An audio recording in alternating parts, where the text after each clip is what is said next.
to be single for long if you don't want to be. I think when you think about singleness like that, you feel like you have more control over the situation. You still have control because I'm pretty sure most of you that are single could have married somebody. So recently, and watching one of my favorite content creators, Bourbon Bougie, if you haven't checked her out, please do. She talked about a Fortune article, the dating app Exodus, 4 reasons Gen Z and millennials are rebelling against Hinge, Tinder, and Bumble. And there were 4 main things that they mentioned there.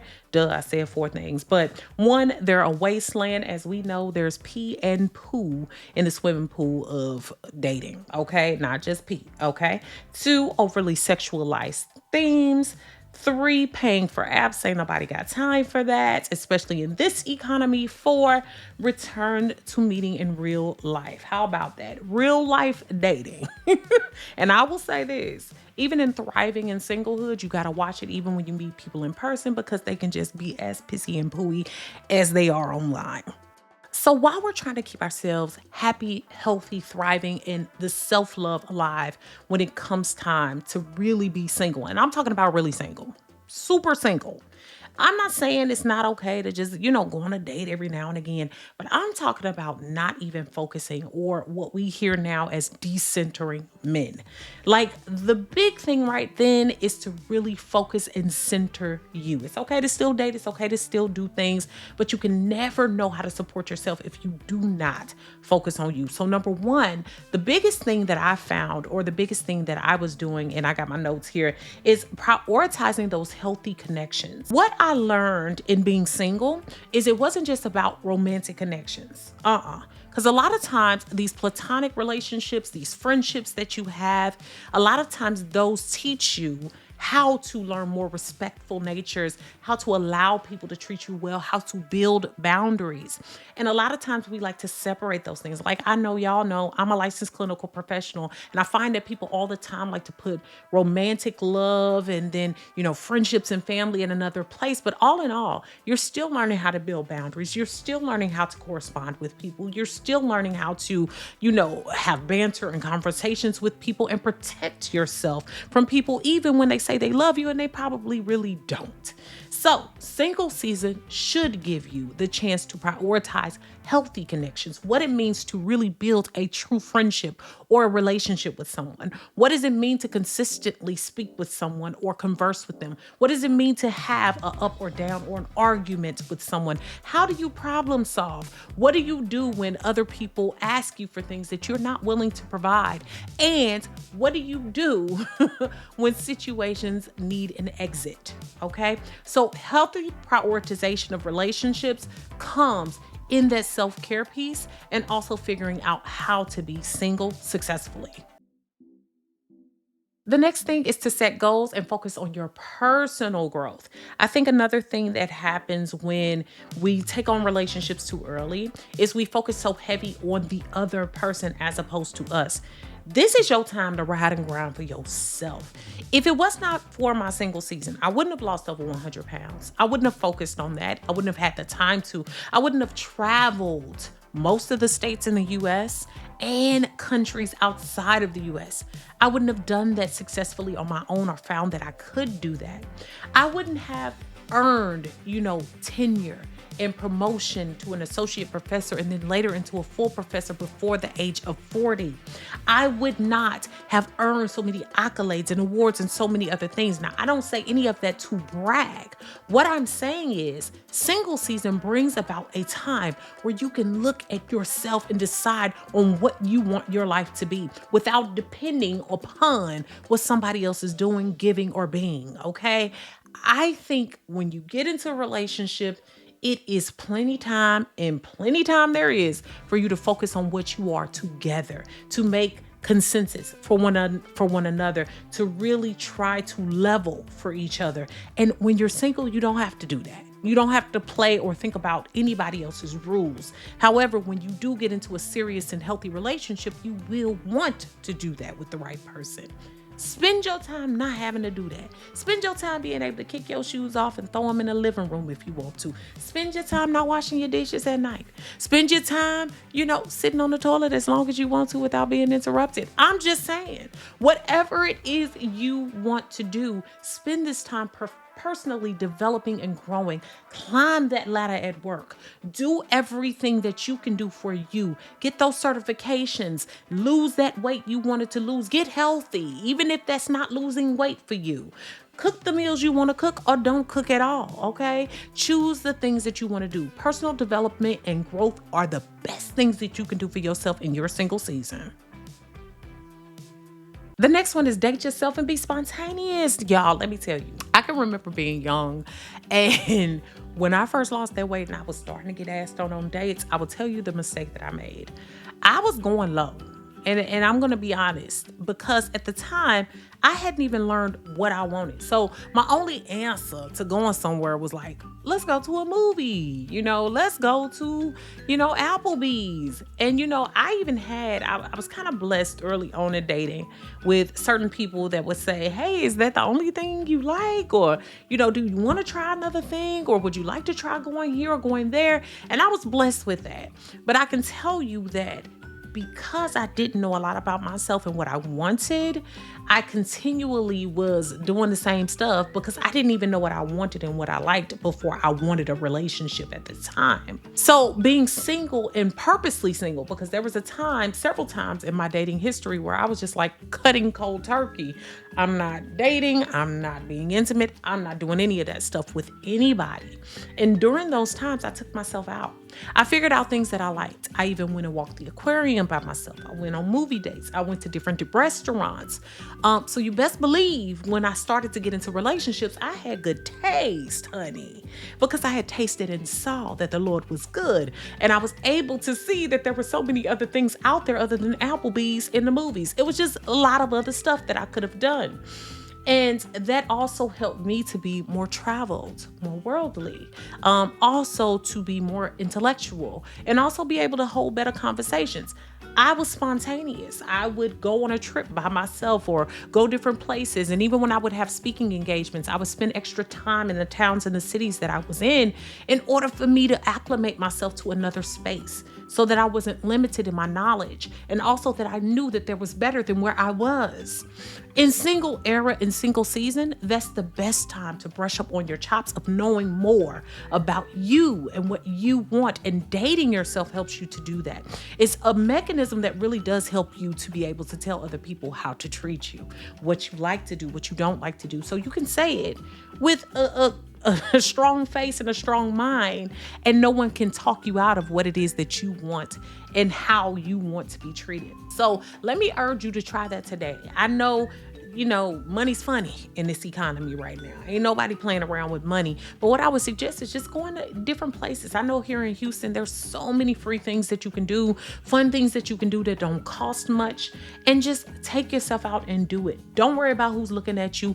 Just enjoy you and your own company. I can guarantee you it's so rewarding. Next, I definitely want you to spend time learning about yourself. Y'all, something else that we do is we try to jump into relationships, whether it's on a dating app or in person, whatever it is, and we want people to know us more than we know ourselves. I know my lows, I know my highs, because I spend time single, understanding them.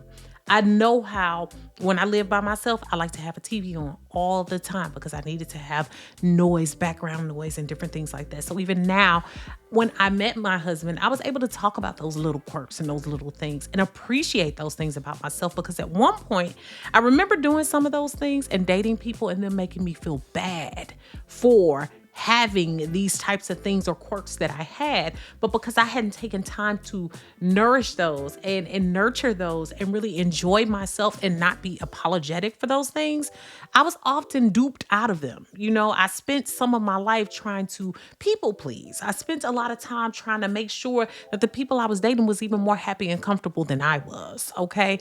And let's be real. I think that time also in learning yourself helps you to know the things about you don't like. So when certain situations arise, when certain things that make you uncomfortable come up, you can vocalize how you're feeling or what you normally do in certain situations, okay? And having that quiet time, because single time, and let me change that, not just quiet time, but having that self-devoted time, because it doesn't have to be silent time. It can be the best time of your life. But having that time allows you the chance to appreciate those little things about yourself. I tell you now that it's a very few things that people can say that hurt me.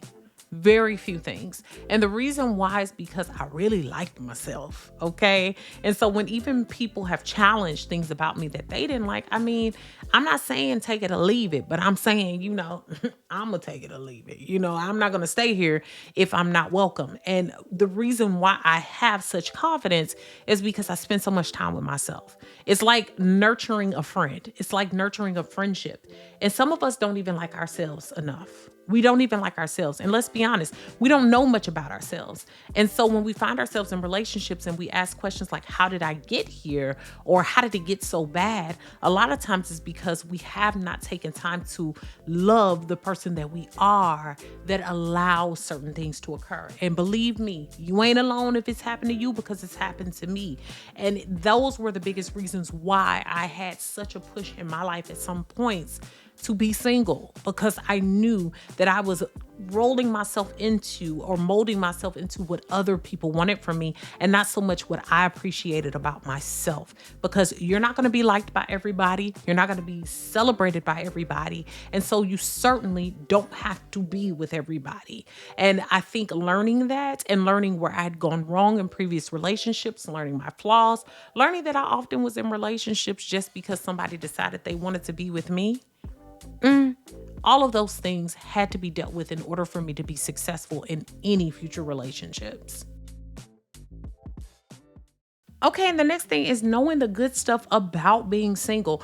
I think what's great now is hearing like these trends like choosing the man or the bear, or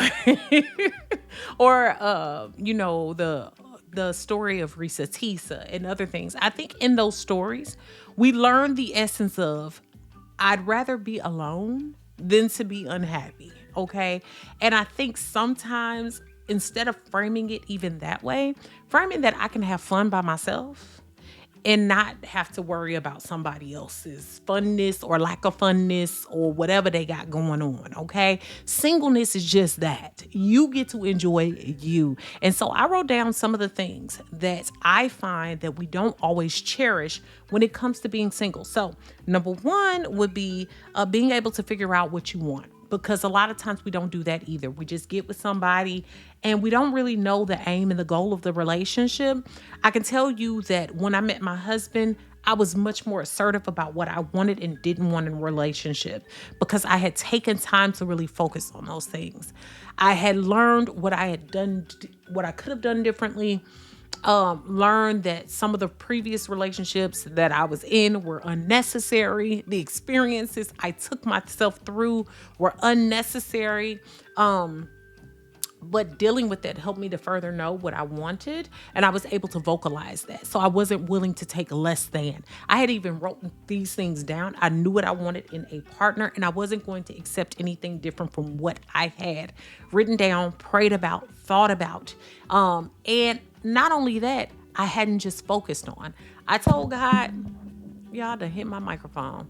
I told God that if it was in the will of God for me to have a certain husband or to have that partner that I wanted, that bring that along. It wasn't until I prayed that surrendering prayer that if it wasn't in the will of God for me to be married, to have children or whatever it was, then I was happy with the life that I had.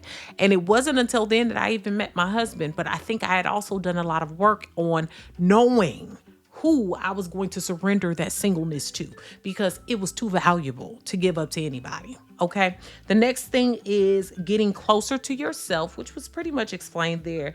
You can deepen your romantic relationships as well. You can deepen your non-romantic relationships. Yes.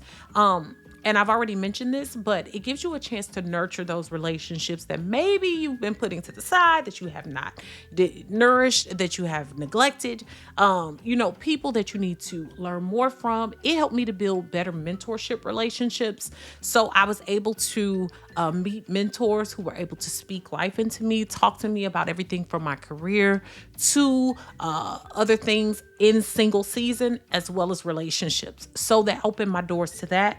And also, you have time for your own endeavors. I can tell y'all that I'm super happy in having my relationship with my husband and having our little one. It's such a great time, but that time couldn't have come a moment sooner. Not at all. I was not ready. I had to focus on the endeavors of my life, the achievements and the goals that I wanted before I walked down the aisle, the things that I wanted to accomplish as just me. And that's the time for you to do that. The next thing is you can work on specific personal flaws, whatever you think those are, instead of listening to somebody else list off what they believe is flaws. And I can tell you what happened to me in certain relationships is I would have people tell me what they thought was flaws. And some of those things are some of my biggest strengths. And what I found sometimes too is I was dating the enemy. I was dating people who didn't like me because of what I was able to do, how I was able to grow and able to take my weaknesses and turn them into personal strengths. And so I was able to focus on my own flaws instead of listening to the words of someone else tell me what my flaws are, which may or may not have been truly flaws, especially not to me. The next thing is you get to call the shots. Oh, baby. I loved it. I loved living in my little house that I had, my first home that I owned. I loved being able to walk around. I mean, I can still do this, but walk around how I want to because I'm not I don't like a lot of clothes. Then I also was able to have my little dog. My little dog slept in my bed with me. We were just a spoon coons and we still are. I love my little Bella, but even in building a relationship with her, and people might say that, oh, that's so silly, building a relationship with a dog. I don't care what you say. My dog is my first baby. Okay, she got a little sister. And that dog has been special to me. She's 14 years old. And even fostering a relationship with her taught me that I was able to take care of another living organism and keep it alive. Do you hear me? So that was my first child. That is my first child. The next thing is you push to get more personal growth. And what'll happen is instead of you being stunted or stilted or focusing only, because women, we're nurturers, and focusing sometimes even on the wrong person will throw us off our path. And some of us do that because we're natural nurturers and we want the best for people. So I found that in that season, I was able to separate myself from that and stop worrying about the will of others and worry about mine. Worry about what I was doing, worried about my spiritual, mental, and physical health, not having to worry about someone stressing me out or me allowing them to stress me out. And I could say that was all quite rewarding and good for my spirit and soul. So y'all, how about I'm in a whole different outfit because your girl accidentally pushed mute because I was getting so good with the talk that I got too excited and turned the microphone off. So new outfit, new day. Let's keep going. So this next one seems like something that we should do, but we don't mention it enough. It's spending time with actual single friends. And I know when I was single, a lot of people would always say, gravitate towards what you want to be. But a lot of times we don't enjoy single life because we're always trying to aspire to something. I had a mentor that told me, if you're constantly chasing something, if you're constantly looking for something to happen, you will never enjoy the season that you're in. So I made sure that I still had connections to my single friends. I wanted to know the single lives that they were living. Were they traveling? Were they doing different things? And the great thing about it was we could choose to do whatever the hell we wanted. And what I mean is whether or not we wanted to just run out to dinner or have a adult slumber party or go out of town, or if one of my friends, because a lot of my friends are professors and professionals, if they were speaking somewhere, if I was speaking somewhere, they could meet me in the air and come to wherever I was, and I could go to where they were. And I enjoyed that time because when your life changes with the additions of, being married and having a child or whatever, you can't literally just jump up and go like that all the time. Regardless, it's not even just a monetary thing. It's about time. It's about what your obligations are and what precedes other things that you might choose to do. So having those wonderful single relationships were great. Also, it grounded me in knowing what other people's dating experiences were or were not. It kept me feeling centered. And I also had some friends that are serially single. They are just fine with being single and don't care to move forward in other relationships. So that grounding kept me from feeling like I was missing something. It reminded me of what I had. It reminded me of what I should cherish in the life that I already was living. And I didn't forget the love that I have for them. And I'm still very close to them. In fact, one of them is one of my baby's godmothers. And she is just amazing. She's always been amazing through every stage of my life and hers. And I feel like I can still very much celebrate her. I don't feel disconnected from her just because I'm married with a kid. I think these are the things that we have to learn to cherish. In our single season, you still need people that are like you. Even though you're aspiring to something else, it's kind of weird if you're single and you're only hanging out with married people or people that are paired. Try to keep a lot of your single relationships too. A lot of times, those are the people that have the time, the energy, the space to help you with different things as well. But also, you must be there for them. So remember that. The next thing is keeping a perspective and learning more about the world. Like a lot of times when we're single, we lose touch when we start to delve into just being lonely, just being single. There's so much more to life. And what I mean by, really learning about the world and learning about your perspective is, we hear people saying touching grass, but literally getting out here, doing different things and figuring out what's exciting, new and valuable for you. I know a lot of times when I was single, I had to shift my thinking. I had to think about how single life was really benefiting me and how at that time it was my blessing. It was my health. It was my strength. It was all of that. And gaining perspective also comes with diversifying the groups of people that you're around. Not necessarily just all friendships, but even just a network of different people. You see, when I was single, I liked to talk to different people that had all types of lives, people that had been divorced, people who had been married, people who had lived life seriously single, people who desired marriage, people who didn't, people who had children, people who didn't. That diversified my perspective. That gave me an idea of, what are other people's views? And not that they have to change my views, but I want to know what people out in the world are doing. What are they thinking? You can read articles, you can hear all these stories, you can see news reports, but a lot of times the grassroots happens with listening to the people actually living life. A lot of times the things that we see are meant to change the way that we think.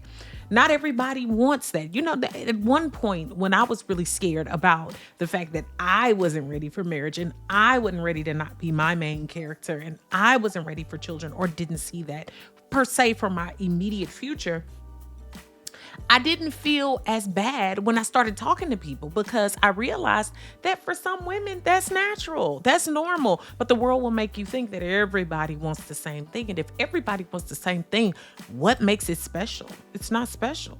So I think when I started to open up my purview and realize that, everything is not going to be just this fairy tale and textbook look at love and singleness, I had to really open up and I had to grasp what my reality was. And that perspective gave me a worldview. It also makes me even more, I actually had someone say this, one of my good friends, she was like, you are so down to earth. You don't act like this person who has this and has it all, which first off, I don't know why people think that. It took me forever to get to where I am. And I'm happy about it. But the reason why is because of that grounding. The reason why is because I spent time humanizing myself. I spent time realizing that life is so much bigger than the little stuff that we make it to be about.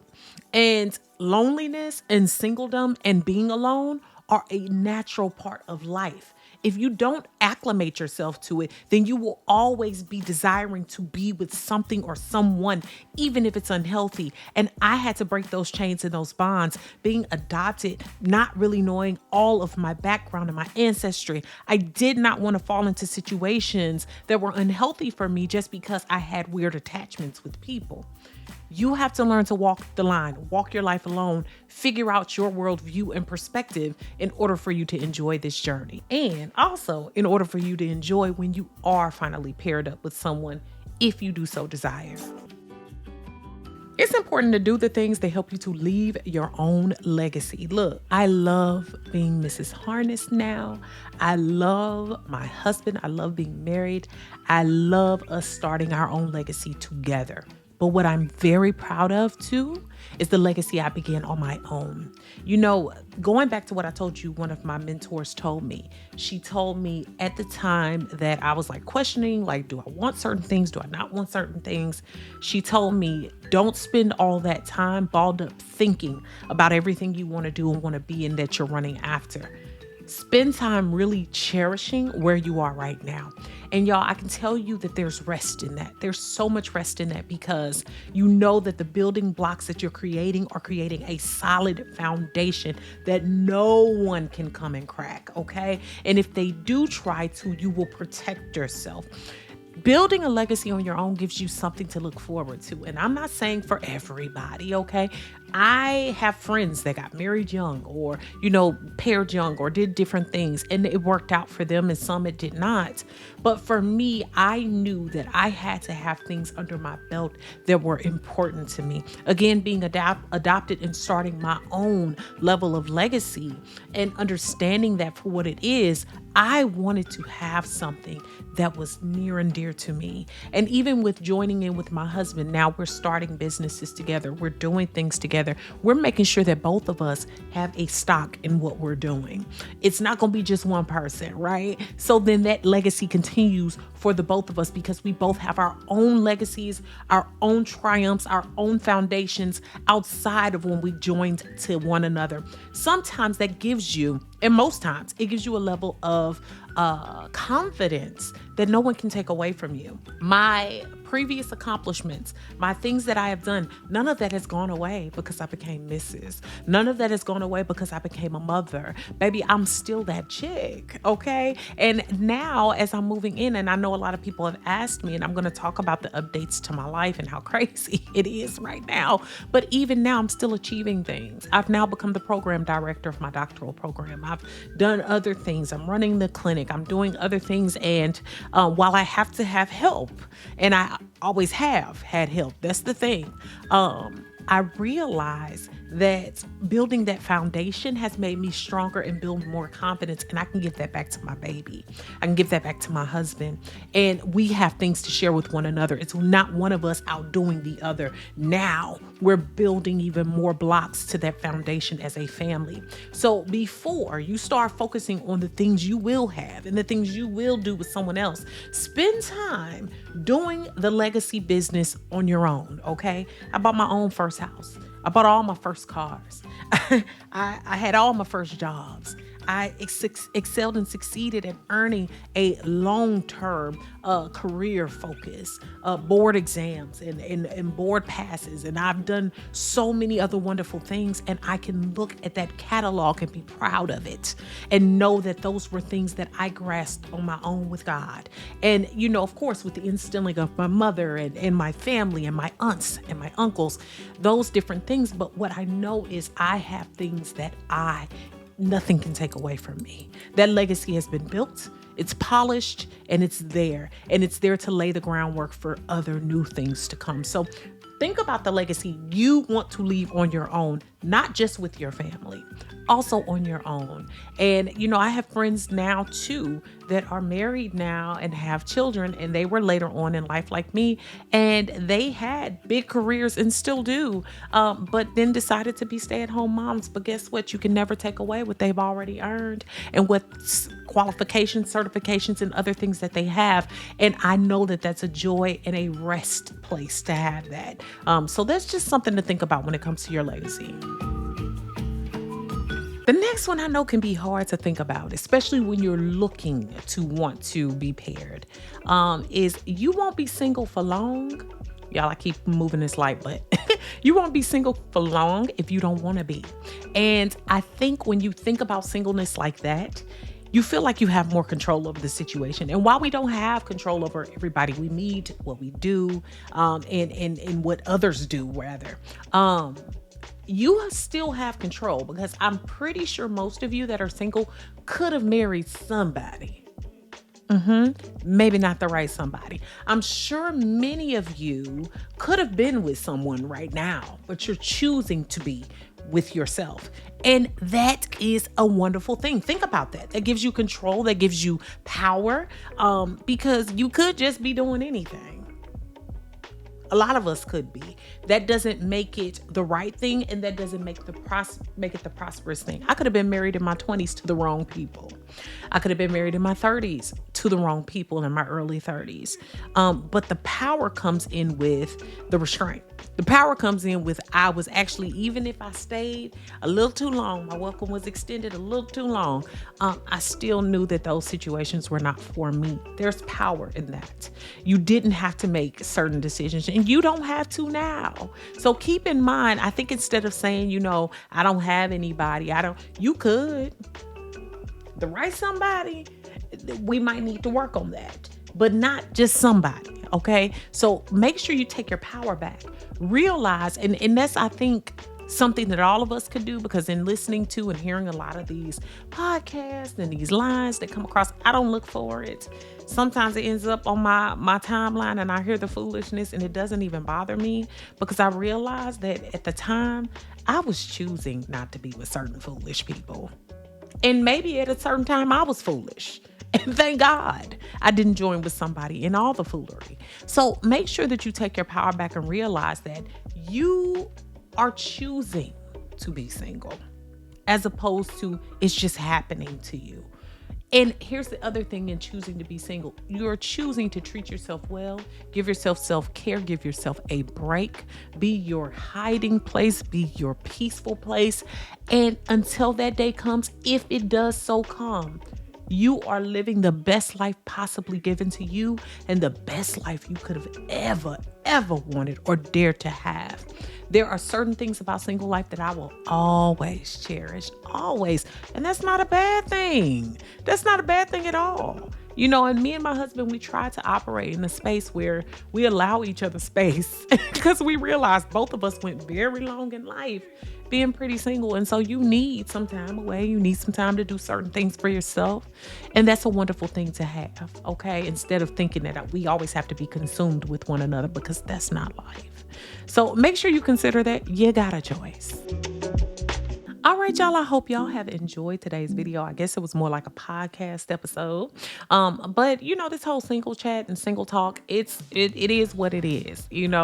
All of these websites and all of these other things, I don't think it's by accident that a lot of these things are crashing and burning, because people are choosing to be them and do them and be happy. You can do bad and good all by yourself, okay? Make sure that you comment, share this video with someone who can use it, and subscribe. Thanks so much for watching, y'all. Beautiful brown baby doll. Peace.